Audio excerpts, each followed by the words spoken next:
Hello everyone. तो कैसे हैं आप लोग। आज बेसिकली हम जो बात करने वाले हैं वो बात करेंगे यूनिवर्सल सिविल कोड को लेकर। ओके।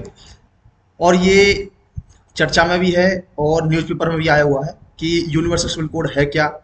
हम इसके सारे डायमेंशंस के बारे में देखेंगे, कहाँ पर मेंशन है और किस चीज़ से रिलेटेड है, इसके फेवर में क्या है, अगेंस्ट क्या होगा। ओके। एक कंक्लूजन की बात करेंगे। तो उससे पहले हम बात करते हैं कि यूनिवर्सल सिविल कोड है क्या और ये कहाँ पर मेंशन है। तो ये है पार्ट 4, जहाँ पर हमारे डीपीएसपी हैं। ओके। वहाँ के आर्टिकल 44 में ये मेंशन है। ओके। तो अब देखो, एक चीज़ यहाँ से ये निकल कर आती है कि अगर ये हमारे आर्टिकल अनुच्छेद में किसी न किसी में अगर ये मेंशन है, आर्टिकल 44 में मेंशन है, तो ये किस तरह का एक तरह से यूनिवर्सल सिविल कोड है क्या, ये कॉन्स्टिट्यूशनल है या नहीं है। तो कॉन्स्टिट्यूशनल है क्योंकि संविधान में है। अब अभी क्या हुआ है कि 22nd जो लॉ कमीशन है उसने सजेशंस दिए हैं कि भैया हमें इसे लागू करने से पहले जो अलग अलग रिलीजन्स के हेड हैं, ओके, ऑर्गेनाइजेशन है या फिर अलग जो पीपल हैं, इंडिविजुअल लोग हैं, ठीक है, आम लोग हैं, उनसे एक बार डिस्कस कर लेना चाहिए जिनको इस यूनिवर्सल सिविल कोड से एक समान नागरिक संहिता से प्रॉब्लम है। ओके। उसके बाद हमें इस चीज़ को लागू करना चाहिए। और और ये सही भी है क्योंकि ऑलरेडी जब हम कोई लॉ या कानून बनाते हैं तो उसके लिए एक प्रोसेस होती है, प्री लेजिस्लेटिव प्रोसेस। वो क्या है, पूर्व विधायी प्रक्रिया है। मतलब कोई भी कानून अगर हम बना रहे हैं ना, उससे पहले एक डिस्कशन होना जरूरी है ताकि किसी को उससे नुकसान ना हो, किसी को उससे प्रॉब्लम ना हो। ओके। तो उसी की रिकमेंडेशन 22वें लॉ कमीशन ने बोली है। अब बात करते हैं कि ये यूनिवर्सल सिविल कोड है क्या। ओके। यूनिवर्सल सिविल कोड का मतलब है कि universal law for all Indian citizens including marriage, divorce, succession, adopt. इसका मतलब है कि भारतीय नागरिकों के लिए एक समान नागरिक संहिता जिसमें उनके शादी से रिलेटेड, तलाक से रिलेटेड, या किसी को उत्तराधिकार बना रहे हो, उत्तराधिकारी बना रहे हो, या किसी को गोद ले रहे हो, तो उन सब चीज़ों से रिलेटेड एक जैसी संहिता या विधि होनी चाहिए। ओके। अब क्वेश्चन ये आता है कि भैया कहीं पर ये यूनिवर्सल सिविल कोड एप्लीकेबल है इंडिया के अंदर, कहीं ना कहीं किसी ना किसी एक्ट के अंदर, ठीक है, या फिर नहीं है। तो फर्स्ट बात करते हैं कि ये in India where universal civil code not applicable, जहां पर ये एप्लीकेबल नहीं है। तो फर्स्ट है हिंदू मैरिज एक्ट 1955। ओके। शरीयत का कानून है 1937 का जो मुसलमानों के लिए है, हिंदू मैरिज एक्ट, ठीक है, हिंदुओं के लिए। क्रिश्चियन मैरिज एक्ट 1872, क्रिश्चियंस के लिए। ओके। तो इनमें तो है नहीं क्योंकि भाई क्रिश्चियन मैरिज एक्ट के थ्रू शादी किसकी होगी, ईसाइयों की होगी। हिंदू मैरिज एक्ट के थ्रू 1955 किसकी शादी होगी, हिंदुओं की शादी होगी। शरीयत लॉ के अकॉर्डिंग किसकी शादी होगी, मुसलमानों की होगी। ओके। अब बात करते हैं कि जहां पर ये यूनिवर्सल सिविल कोड एप्लीकेबल है, जहां पर ये लागू होता है, ओके, तो एप्लीकेबल कहां पर है। एक तो एविडेंस एक्ट है, साक्ष्य अधिनियम 1872 के अंदर। एक है प्रॉपर्टी ट्रांसफर एक्ट, संपत्ति, ओके, 1882। इन दोनों के अंदर ये मेंशन है। ओके, एप्लीकेबल है यहाँ पर। अब देखो, अब एक बात ये लेकर कर आती है कि भाई जब हमने इसे कॉन्स्टिट्यूशनल राइट दे दिया, ये जब यूसीसी इतना जरूरी है, तो क्या हमें इन्हें डीपीएसपी के अंदर ही ऐड करना जरूरी था। तो ऐड करने के लिए हम इन्हें और किसी चीज में भी ऐड कर सकते थे, but due to lack of consensus of UCC in constitution we added it part 4 DPSP. तो हमने इसे डीपीएसपी क्योंकि सभी की एक आम सहमति नहीं बन पाई थी। ओके। पहले इसे फंडामेंटल राइट्स के अंदर ऐड करने की बात कही गई थी, बट जब सब लोगों की आम सहमति नहीं हो पाई, सभी लोग इस पर एग्री नहीं हुए, तब इसे बाद में डीपीएसपी के अंदर ऐड कर दिया गया। ओके।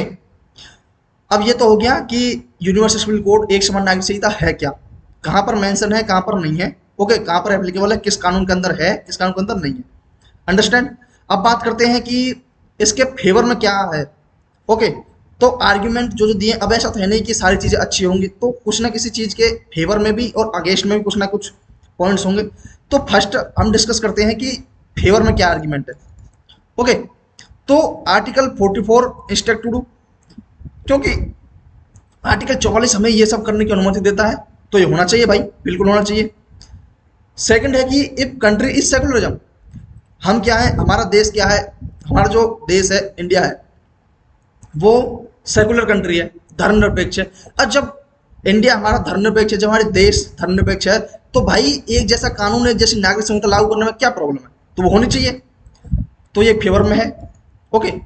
थर्ड है कि सुप्रीम कोर्ट ने डिसाइड किया था अप्लाई करने के लिए, ठीक है, एक पिटीशन थी साहबानों की 1986 में, ठीक है, इसे लागू करने की बात कही गई थी यूनिवर्सल सिविल कोड को, ताकि जो वुमेन का जो हित हैं, महिलाओं के हितों को सुरक्षित रखा जा सके, सुनिश्चित किया जा सके। ओके। नेक्स्ट है कि सुप्रीम कोर्ट ने डिक्लेयर किया था ट्रिपल तलाक जो है वो अनकॉन्स्टिट्यूशनल, गैर संवैधानिक है, ठीक है। और किसकी पिटीशन पर जो याचिका दायर की गई थी वो थी सायरा बानो की। ओके। नेक्स्ट है कि गोवा के पास भाई एक समान नागरिक संहिता है गोवा के अंदर, तो ये हमारे फेवर में है, क्योंकि हम इतने सारे एग्जांपल्स दे रहे हैं कि भाई हमें जो यूनिवर्सल सिविल कोड है वो लागू करना चाहिए, क्योंकि गोवा के पास भी है। तो जब एक स्टेट, इंडिया के एक स्टेट के अंदर जब यूसीसी लागू है तो हमें अदर स्टेट में भी करना चाहिए, पूरे इंडिया में ही लागू कर देना चाहिए, ठीक है। नेक्स्ट है कि बहुत सारे इस्लामिक नेशंस भी हैं वर्ल्ड के अंदर जहां पर यूसीसी लागू है। ओके। अब ये तो हो गया लागू वाली बात। अब ये होगा कि यूसीसी अगर हम लागू कर देते हैं तो उससे फायदा क्या होगा। फायदा है कि this will increase national integration, राष्ट्रीय एकता को बढ़ावा देगा, और जो धर्म के नाम पर किसी इंडिविजुअल के बेसिस पर जो डिस्क्रिमिनेशन होता है लोगों का, ठीक है, वो डिस्क्रिमिनेशन को खत्म करने में हेल्प मिलेगी। अंडरस्टैंड। नेक्स्ट है कि due to universal civil code we move forward as a nation, हम एक राष्ट्र के रूप में आगे बढ़ सकते हैं। क्योंकि बहुत बार क्या होता है कि बहुत से लोग बाहर जाकर हम इंडियंस, हम फलाना ये वो, मुस्लिम, हिंदू, क्रिश्चियन, ठीक है, उस तरह के, तो हमें एक नेशंस के रूप में आगे बढ़ना है, ठीक है, क्योंकि ताकि बाहर भी जाएं तो we are Indians, not Hindu, not Muslim, not Christian, we are Indian. Okay. एक नेशंस के रूप में आगे बढ़ सकते हैं। नेक्स्ट है कि ड्यू टू यूसीसी यूनिफॉर्मिटीज डेवलप, तो एक रूपता का विकास होगा। अंडरस्टैंड। अब बात करते हैं, ये तो हमने देख लिया कि इसके पक्ष में क्या तर्क है। अब जब पक्ष में है तो कुछ ना कुछ विपक्ष में भी होगा, तो बात करते हैं विपक्ष में इसके क्या तर्क आ सकते हैं। तो आर्ग्यूमेंट इन अगेंस्ट, तो अगेंस्ट में क्या आर्ग्यूमेंट आ सकते हैं। फर्स्ट ये है कि unity means not uniform law for all people, तो अगर हम एकता की बात कर रहे हैं, ठीक है, एक समान कानून की बात कर रहे हैं, ओके, तो जब हम ये बोल रहे हैं कि भाई फेवर में, जब इसके आर्ग्यूमेंट कर रहे हैं, इसके पक्ष में बात कर रहे हैं, तो उसमें बोल रहे हैं कि एकता को बढ़ावा मिलेगा। तो एकता का मतलब एक समान कानून, सभी लोगों के लिए एक समान कानून नहीं है। एकता का मतलब है कि जो हमारी विविधता है भारत के अंदर, जो इतने सारे विविधता फैली हुई है कल्चर को लेकर, रिलीजन को लेकर, और अपने अपने मतलब फेस्टिवल्स वगैरह हो गए, बहुत सारी चीज़ें हैं, ठीक है, उन सब को लेकर, खान पान को लेकर इतनी सारी विविधता है, तो उस विविधता में एकता की बात है। ओके। उस विविधता में एकता होनी चाहिए, ना कि सभी के लिए एक जैसा कानून। अंडरस्टैंड। ये यूनिटी नहीं है। नेक्स्ट है कि नॉर्थ ईस्ट स्टेट जो है इंडिया के, उसमें भी तो अलग अलग कल्चर है, और उसमें इतने सारे मेथड हैं, उनके इतने सारे तरीके हैं शादी विवाह करने के। अब मान के चलो उनके ऊपर एक ऐसी चीज़ थोप दी जाएगी कि एक ही कानून रहेगा, इसके थ्रू ही आपको सारी चीज़ें करनी, क्या वो उनके कल्चर के विरुद्ध नहीं होगा, क्या उनकी आस्था के विरुद्ध नहीं होगा, तो बिल्कुल होगा। तो क्या ये इजी है वहां पर लागू कराना, तो नहीं। तो नॉर्थ ईस्ट स्टेट में इसे लागू कराना, ठीक है, ठीक है, क्या ये लागू कराना आसान होगा, तो नहीं। ओके। नेक्स्ट है कि it against religious faith of man people, क्योंकि ये धार्मिक आस्था के विरुद्ध है, उनके कल्चर के विरुद्ध है। बहुत सारे लोग हैं जो अलग अलग चीज़ों को मानते हैं, नहीं हम तो ऐसे इस चीज़ों को करेंगे, और उनके ऊपर एक ऐसी चीज़ थोप दी जाए कि नहीं आपको इस तरीके से करना है, तो वो उनकी आस्था के विरुद्ध जाएगा। और वैसे भी हमारे कॉन्स्टिट्यूशन के अंदर हमें क्या धार्मिक स्वतंत्रता का अधिकार भी दिया हुआ है, आर्टिकल 25 से 28 तक, तो ये उसके विरुद्ध होगा। अब ड्यू टू यूसीसी मतलब universal civil code non development activity increase, तो गैर विकासवादी एक्टिविटी जो है, प्रक्रियाएं जो है, वो बढ़ने की संभावनाएं हो सकती है। तो ये इसके अगेंस्ट में है आर्ग्यूमेंट। ओके। अब देखो हमने अगेंस्ट में देख लिया, उसके फेवर में भी देख लिया, यूसीसी है क्या उसके बारे में डिस्कस कर ली। ओके। तो सजेशंस क्या क्या दिए गए।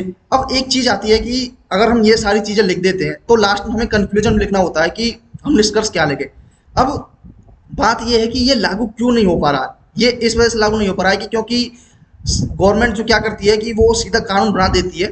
ठीक है, हमें चाहिए कि प्री लेजिस्लेटिव प्रोसेस पर बल दें ताकि हम अलग अलग लोगों से, इंडिविजुअल से, ठीक है, कॉमन मैन से, ओके, अलग अलग रिलीजियस हेड से, उनसे डिस्कस कर सकें इस चीज़ को लेकर।